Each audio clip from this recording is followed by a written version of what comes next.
I think it's safe for me to go on record as saying that I do not like golf. I think it's a horribly pretentious and wasteful sport that only serves to perpetuate the worst stereotype of the 1%. It's essentially the sporty equivalent of someone who deliberately pisses you off and then acts like it's your fault you got mad. So when you combine the troll physics of a game like golf with the normally friendly and carefree nature of Kirby games, you have Kirby's Dream Course, a game which is less a dream than a nightmare. I'm sorry, I absolutely hate this game. I made the comment in my previous review that taking a standard puzzle game and adding Kirby's powers to the mix would make for something truly memorable, but this is one experience I'd rather forget. Kirby's Dream Course was our Pink Hero's first foray into the world of 16 bits, but it is by no means a true Kirby game. I remember seeing this game in an old gaming magazine, looking at the screenshots and going, wow, Kirby on the Super Nintendo is going to be in 3D? That's going to be awesome! Imagine my disappointment when I discovered it was a freaking golf game. This wasn't even meant to be a Kirby game. It was originally a generic mini-golf game called Special Tee Shot, and was advertised as such in several publications and promotional material. But it was eventually retooled as a Kirby game because Nintendo thought it would sell better with a recognizable brand behind it. The original would eventually be released on the Famicom Satellaview, a system that I'll be getting into later. The only thing this game did right that would become a mainstay in the series is the overworld map, where Kirby would fly around on his Warp Star and select which of the courses he wanted to play, unlocking each new one as you completed them. You're given 8 courses, each with 8 holes apiece, as well as another 4 courses in 2-player mode. Instead of the standard golf rules of a par number on each hole, Dream Course gives you a health and lives system. Every time you take a shot, you lose 1 health point, and hitting an enemy or landing in a hole will refill one. Falling off the map or running out of health will result in losing a life. Yes, a golf game where you can get a game over for dying too many times. The only game where that should happen is Ninja Golf. After you kill all but one of the enemies, the last one turns into the hole. Since you can decide which enemy you want to save until the end, there's an element of strategy involved, as you can choose where the hole will ultimately be.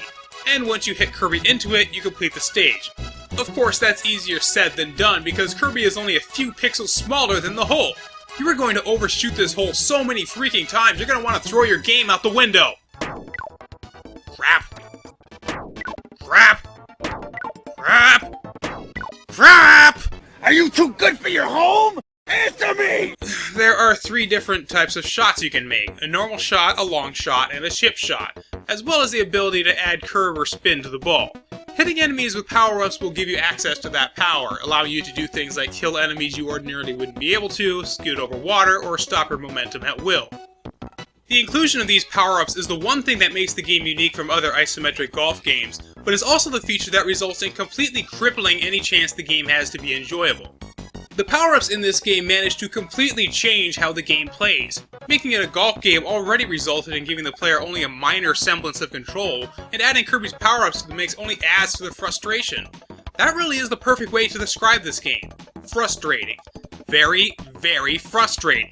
It would be one thing if these power-ups were optional, only intended for the most advanced players, but they're not. There are holes that require you to use powers in order to complete them. Then there are times when the powers you get in one hole will be critical in a future hole, and if you pick the wrong one, you're SOL.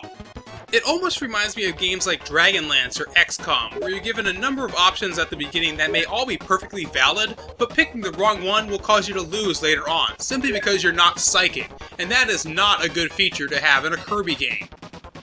Speaking of power-ups, it's time for the best and worst powers of the game! For the best, I know it sounds crazy, but I'm going to say Rock.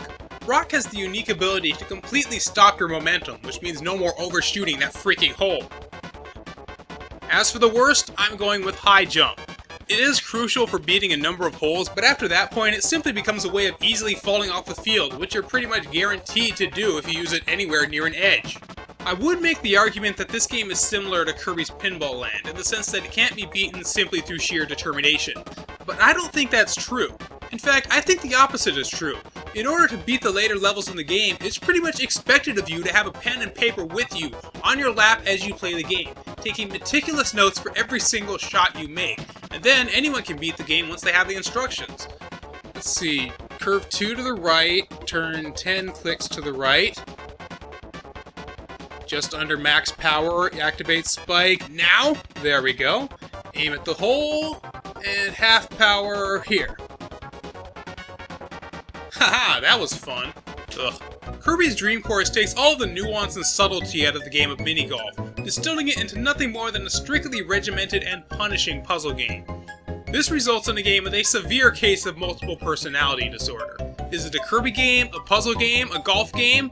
It's hard to figure out who the target audience for this game was. You'd think it would be people who are fans of Kirby, golf, or both, but this game is way too freaking hard to appeal to the average Kirby fan.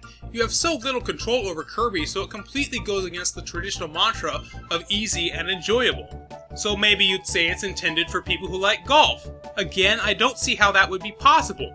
While I admit there is something therapeutic about aiming your shot and determining how much power and spin to give the ball, it is way too bogged down in metagame concepts like lives and health points. If I ever get in the mood to play a golf game, I'll put in NES Golf or Wii Sports. This is a Kirby game that's better left out in the bunker. No, not that bunker.